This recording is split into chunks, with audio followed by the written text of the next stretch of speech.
Kala nyo ba urungan ko kayo? Hindi, papalaga ko sa inyo. Ang lakas ng loob mong maghamon. Pinag-iisa ka lang. Ha?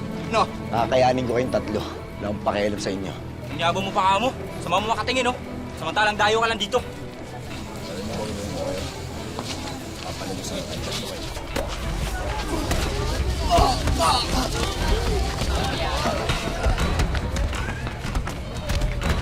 Ako yung anak ko! Huwag yung saktan! Tama! Ano kayo? Uwi na kayo! Ha? Opo. Manong ka na. Opo. Magsiuwi na kayo! Ano na?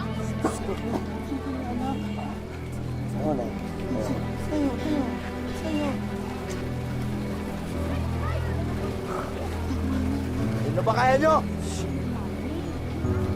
Oh, halika na. Hangad ng bawat ilaw ng tahanan na maging gabay na magsisilbing liwanag sa kanilang mga anak. Pero sa kaso ni Nanay Lina, hindi niya akalaing ang sobrang pagmamahal sa anak niyang si Joseph ang lalo pang magtutulak para lalo pa itong masadlak sa dusa.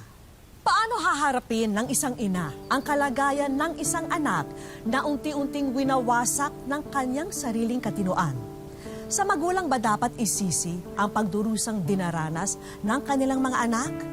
Magandang araw po mga kapuso. Ako po si Vicky Morales at ito po ang Wish Ko Lang.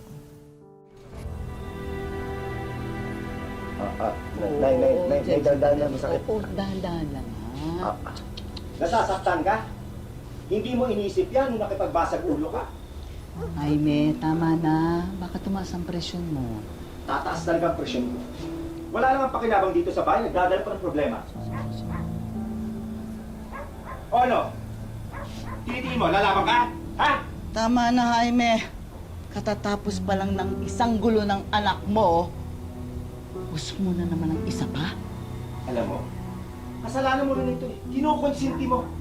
Mahiya ka naman doon sa mga kapatid mong nagbabanat ng buto sa Maynila. Ingay niyo.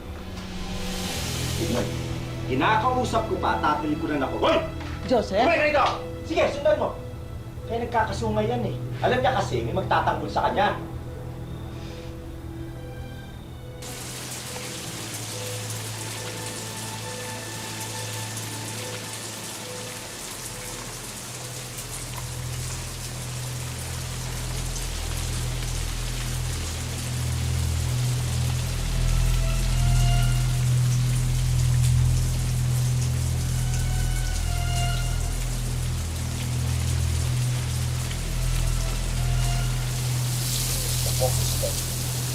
Huwag ako susundan! Sabi naman mo ako susundan eh!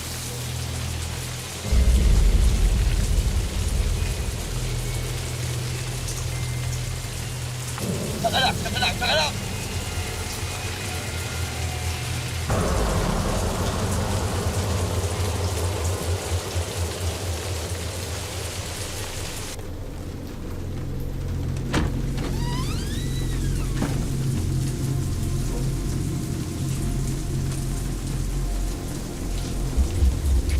Diyos ko, anak.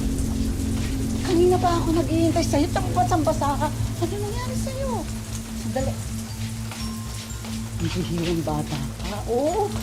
Saan ka ba nagsusuot? Upo ka muna. Palit ka. Mamaya niyan eh. Sinipong ka. Nagnilagnat ka. Tulungan mo nga ako. Uy, bakit di mo ako sinasagot? Tanggalin mo yan. Taas mo na yung kamay mo. Anak ko naman, ano ba namang sakit ang ulo itong dinadala mo sa akin? Ha? Oh, ha? Anak, bakit mo hindi ako sinasagot? Oo, ikaw nang pakain ng baboy, tapos ako na mag-iigip. Oo. Psst! Kamahingi. Marinig ka ni nanay eh. Ano ba? Ikaw makulit. Ikaw makulit eh. Saka ba? Sabi na huwag kayo makulit eh. Ikaw makulit. Lumayo kayo. Ano ba? Lumayo. Lumayo kayo sa harap ako. Lumayo ka. Joseph, anak. Bangon na. Sabayin mo ako manangalian. Anak. Sina.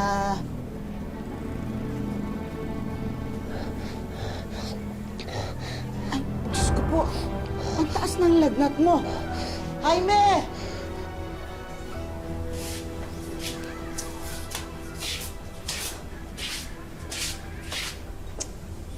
Marcelina, magpirme ka. May sakit ang anak mo, nilalagnat. Alam bang pigilan ko ang sarili kong huwag mag-alala? Bakit kasi hindi pa natin dalhin sa ospital? Gipit nga tayo. Pagkain, wala tayo. Ospital at gamot pang iniisip mo. Eh anong gusto mong gawin? Hayaan na lang siyang ganyan. Wala nga tayong pera. Anong gusto mong gawin? Mga kapatid niyan na nasa Maynila, hindi pa nagpapadala.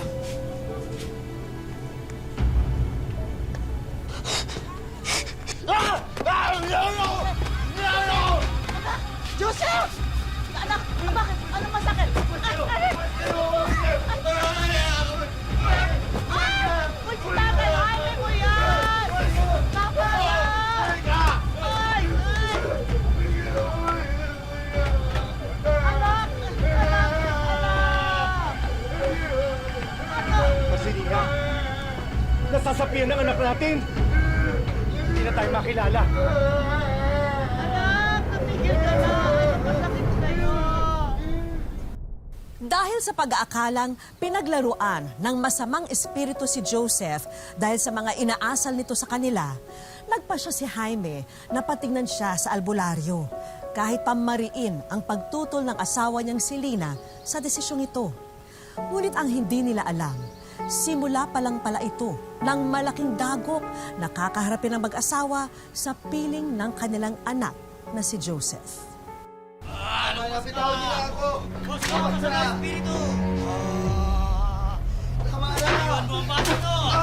Ano pa ginagawa niyo sa akin, Diyos? Sinasapian! Ayasan mo siya! Nay! Tulungan niyo ako dito, Nay! Tama na! Nasasaktan ang anak mo! Hindi nasasaktan ang anak mo, Lina. Hinahanap ko lang kung sino nagpapahirap sa kanya.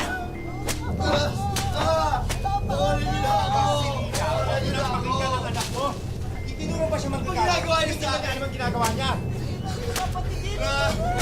Nay! Bawal mo! Bawal na ako dito!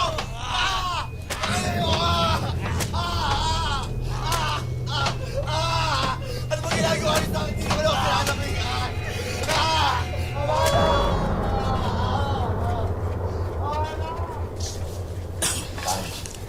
Maraming salamat po.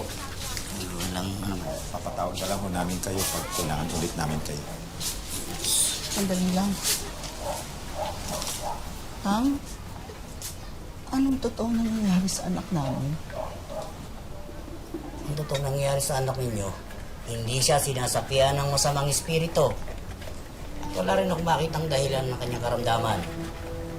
Sa totoo lang, hindi nyo kailangan ng albularyo. Ano po ibig ninyo sabihin?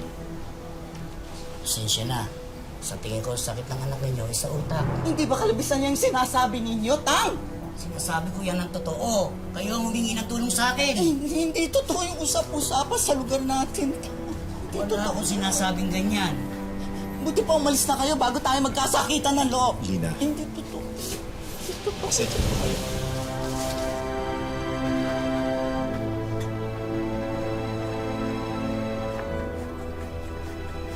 Higa na. Lina! Higa na. Ah, Tutuwa ka sa dala ko. Oh. dami. Joseph, oh. Maglalaga ako ng kamote para meron tayong pamerienda. Napakain muna ako ng baboy, ha? Tama na siguro ito.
Aling Lina, nakikirami po kami.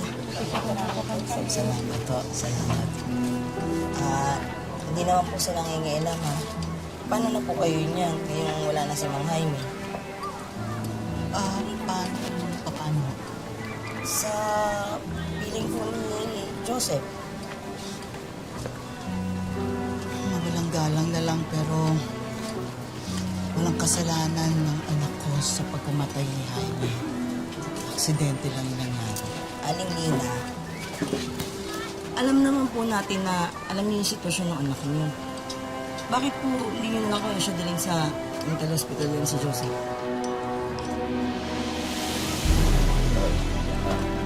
Anong ginagawa niyo dito, ha? Anong ginagawa niyo? Anong ginagawa niyo dito? Ha? Umalis kayo! Umalis kayo! Paitali niyo Umalis kayo! Wag nasaktan yung anak ko! Walang kasalanan yung anak ko! Wag nasaktan yung anak ko! Wala niyo ako! Ano kayo? Walang kasalanan ng anak ko! Ilang beses ko pa sasabihin sa inyo! Tama na!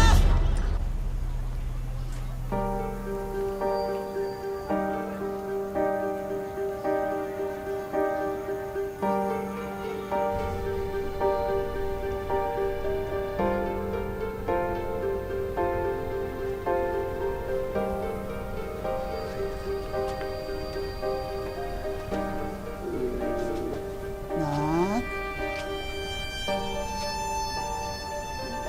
Nak? Kain ka muna, oh. Kain ka muna. Kain ka na.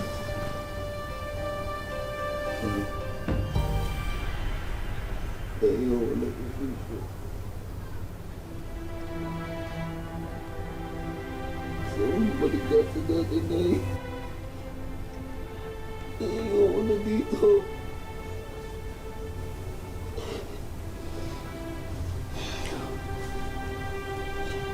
Ayoko na dito, Nay. Anak ko. Anak. Konting tiis lang, anak. Konting tiis lang, anak. Pag nakaipon ako, ipapagamot kita. Mahal ka na, kain ka na. Malakas ka. Para gumaling ka agad, ha? Malakas ka, anak.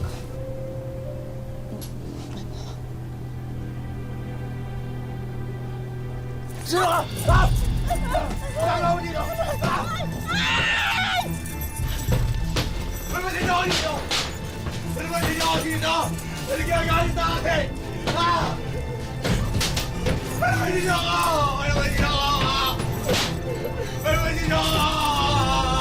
Ha? Ano ba dito ako?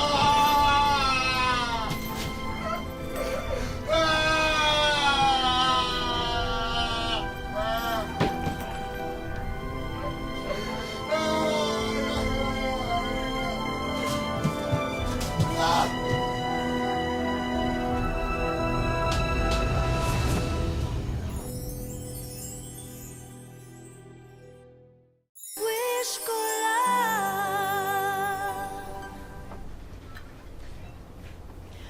Hindi ko na alam kung anong gagawin ko.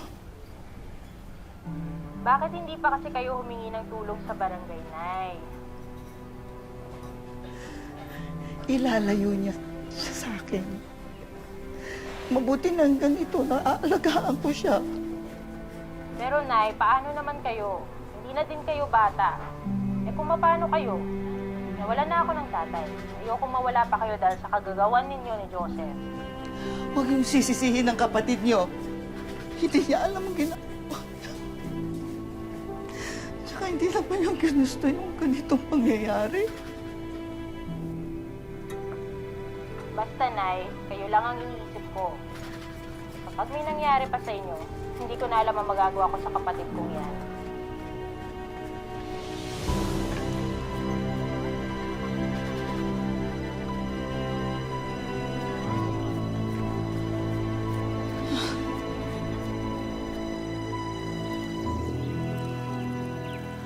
Bili po kayo. kayo, te. Dito, magkano rito? Hindi po. O, sige, dito. Sige. Sariwa po yan lahat, ate. Aling Lina, yung kulungan na anak niya nakabukas. Ha? Sandali. Mamaya na kita babayaran, ha? Diyos ko. Joseph!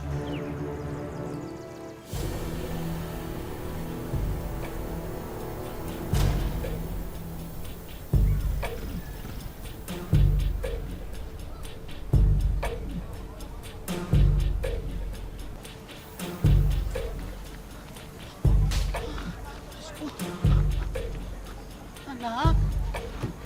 Anak! Diyos ko mo! Anak, nasasaktan ako! Nasasaktan ako, anak! Aray! Aray! Anak! Nasasaktan ako, anak! Aray! Aray! Anak! Anak, hindi mo ba ako nakikilala? Ha? Hindi mo ba ako nakikilala? Nanay mo! Pagpatuloy ka na! Wag! Ay! Ay! Ah, Diyos ko! Ako!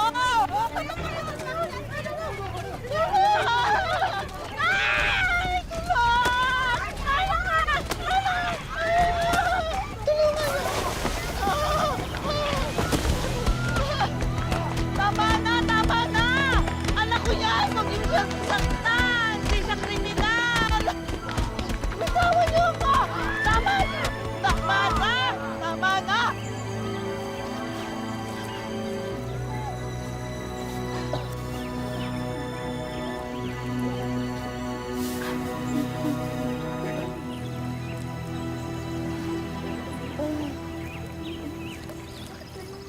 Hindi kriminal ang anak ko. Hindi kriminal ang anak ko. Huwag man kayo sa anak ko.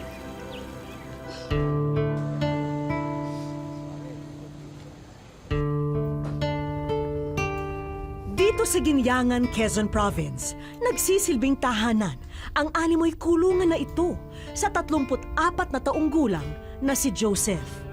Taong 2000 nang takasan daw siya ng katinuan. Labag man sa loob ng kanyang pamilya na siya'y ikulong, ito raw ang tingin nilang mainam na solusyon sa kanyang sitwasyon. Yung nag-decide kami niya na itali siya, pagawan siya ng bahay talaga niya na para sa kanya. Kasi nanakit na siya, talagang hirap. Kasi makikita mo yung kapatid mo na ganyan, hindi mo matanggap na ba't ganyan siya, matino naman siya dati. Lagay na ang loob ko nga rin eh. Nagdadasal ng umaling. Madalas ay tahimik at tulala. Minsan na may nagsasalita mag-isa. Ganyan pang karaniwang lumilipas ang bawat araw ni Joseph. Pero may mga pagkakataong sinusumpong pa rin si Joseph. Kaya mas lalong nag-ingat ang pamilya ni Joseph para wala nang mapahamak. Nag-decide kami na palta ng mas malaking kadena, doblihin siya, dinoblihan sa paa, meron pa sa baywang. Tapos ng mga time na hindi siya kumbaga hindi siya mabilis, malimit magwala, nahagas naman kasi nagsusugat yung nasa dito sa ganto niya eh. Tinanggal, in-stay na yung nasa baywang. Hanggang ngayon, hindi naman na siya ganun ka-worse magwala na kasi malaki na yung kadena niya eh. Si Nanay Lina ang kasakasama ni Joseph sa bahay. At siya lang ang nagtsatsagang mag-alaga sa anak. Pinaliliguan, naahitan ko ng balbas, ginugupitan ko ng kuko, tinutulihan ko. Pag binigay mo yung brush, siya ang nagkukuskos. Di akala ang kinukuskos yung dikon. Bubusak ko na si shampoo, siya ang kukuskos.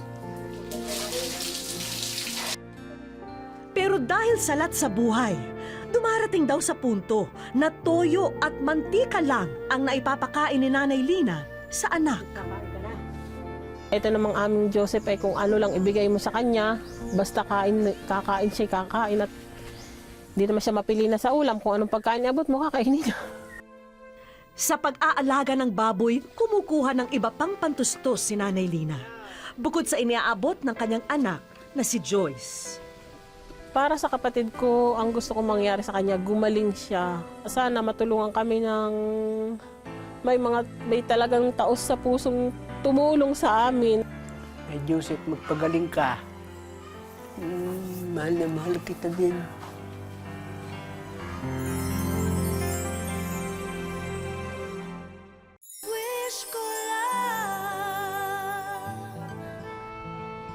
Isang team ang binuo namin na tutugon sa paggaling ni Joseph.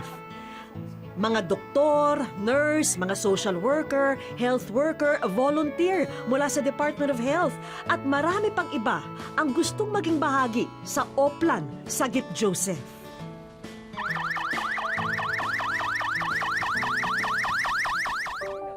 Habang ang isa naming grupo, naabutang nanunood ng telebisyon, sina Nanay Lina at Joyce.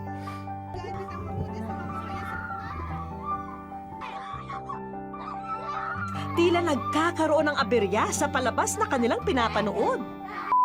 Pansamantala naming pinuputol ang programang ito para sa kapapasok lang na mahalagang balita. Hi Joyce! Kayo ay nasa wish ko lang. Nakarating sa amin itong wish mo para sa iyong Nanay Lina at kapatid na si Joseph. Kaya, ready na ba kayo sa mga inihanda naming sorpresa para sa inyo? Hindi makapaniwala si Joyce sa kanilang napanood. Sobrang salamat, sobrang natutuwa kasi sa tagal-tagal na panahon matutulungan niya yung kapatid ko. Tapos yung nanay ko, para sa kanya to kasi awang-awa na ako sa nanay ko sa pag-aalaga sa kapatid ko. Hindi ko makataniwala nung nangyayari ito kasi dati nanonood lang kami. Laging ulood ako, napapanood ko lagi yung programa niyo. Kasi nga hinihiling ko na sana maghimala ang Diyos na makaabot kayo dito. Yung tulong na ginagawa niyo, maabot kami ng tulong niyo. Kaya Narito na ang mga sorpresa para sa mag-iina. nanganak agad ang baboy mo. Ang laki na! Oh, 3 agad! Uwis ko lang. Una na riyan ang mga damit para kay Joseph. Sabi mo, walang susuotin. Ngayon, meron na. Uteng inay. Ang gaganda.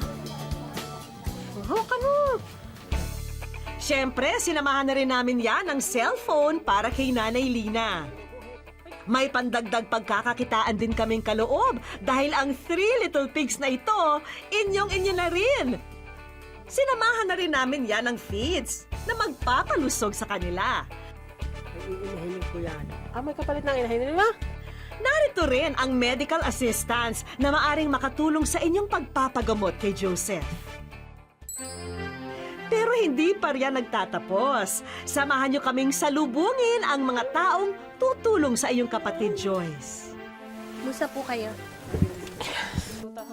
Nilapitan na rin ni Doc Evelyn ang pasyente. At dahil matagal na panahon na rin nakakulong dito si Joseph, hindi na raw nila alam kung nasaan ang susi. Joseph! Gusto mo ba tanggalin natin yung... Kaya ang kaibigan natin mula sa Bureau of Fire Protection na ang magtatanggal ng mga kadena kay Joseph, kaagapay ang ating kapulisan. Tayo, suot mo short mo. Dali, ganda ba? Hindi matatawaran ang saya na nararamdaman ni na Joyce ng mga oras na yun. Tanggal na tayo. Wala nang mabigat sa bayong mo. Punta mo.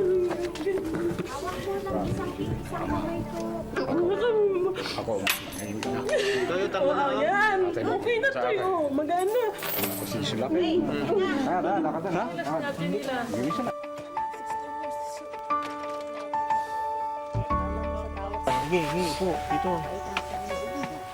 Sinimulan ng suriin si Joseph.